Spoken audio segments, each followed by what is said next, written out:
అర్హత ఉన్న ప్రతి కుటుంబానికి రేషన్ కార్డు అందిస్తామన్నారు రాష్ట్ర పౌర సరఫరాల శాఖ మంత్రి ఉత్తమ్ కుమార్ రెడ్డి. గతంలో 10 ఏళ్లు అధికారంలో ఉన్న బీఆర్ఎస్ సర్కార్ ఒక్క కొత్త రేషన్ కార్డు ఇవ్వలేదని ఫైర్ అయ్యారు. ప్రతి నిరుపేద కుటుంబానికి లబ్ధి చేకూరేలా కాంగ్రెస్ ప్రభుత్వం పనిచేస్తుందని చెప్పారు. కరీంనగర్ జిల్లా తిమ్మాపూర్ మండలం రేణిగుంటలో ప్రజాపాలన గ్రామ సభలో మంత్రి పొన్నం ప్రభాకర్తో కలిసి పాల్గొన్నారు ఉత్తమ్ కుమార్ రెడ్డి. ప్రస్తుతం రేషన్ బియ్యాన్ని 50% మంది తినడం లేదని, వాటిని బ్లాక్ మార్కెట్లో అమ్ముకుంటున్నారని విమర్శించారు. రేషన్ కార్డుల ప్రక్రియ పూర్తయ్యాక కార్డుదారులకు సన్నబియ్యం అందిస్తామని చెప్పారు ఉత్తమ్.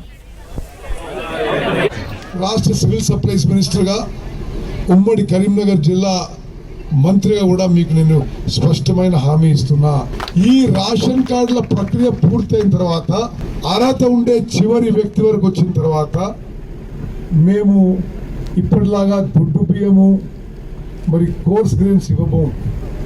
మేము మంచి క్వాలిటీ సన్న బియ్యం ఇవ్వబోతున్నాం చెప్పి మనం చేస్తున్నాం. అక్కలు చెల్లెళ్ళు మీరు గుర్తుపెట్టుకోండి, ఇది మన కాంగ్రెస్ ప్రభుత్వం. మేము గతంలో లాగా ఏదో ఇష్టమంటే ఇచ్చినట్టు అది నిజంగా చాలా మందికి తినడానికి కూడా ఉపయోగం లేకుండే విధంగా కాదు.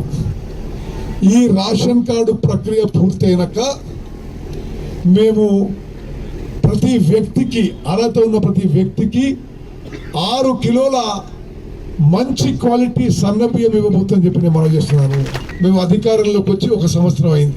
1 సంవత్సరంలోనే ఇప్పుడు మేము ఈ రాష్ట్రంలో ఈ ఉచిత బియ్యం పథకం కింద, రేషన్ కార్డు కింద మరో 40 లక్షల మందికి మేలు చేకూరే విధంగా మేము ముందుకు పోతున్నాం అని చెప్పి నేను మనం చేస్తున్నాం. అదే కాదమ్మా, మీలో చాలా మందికి తెలుసు ఇప్పుడు ఎట్లున్నది, రేషన్లో వచ్చే బియ్యము దొడ్డు రకాలు ఉన్నాయి, కోర్స్ గ్రెయిన్స్. సుమారు 50% ఆ బియ్యం తినడం లేదు.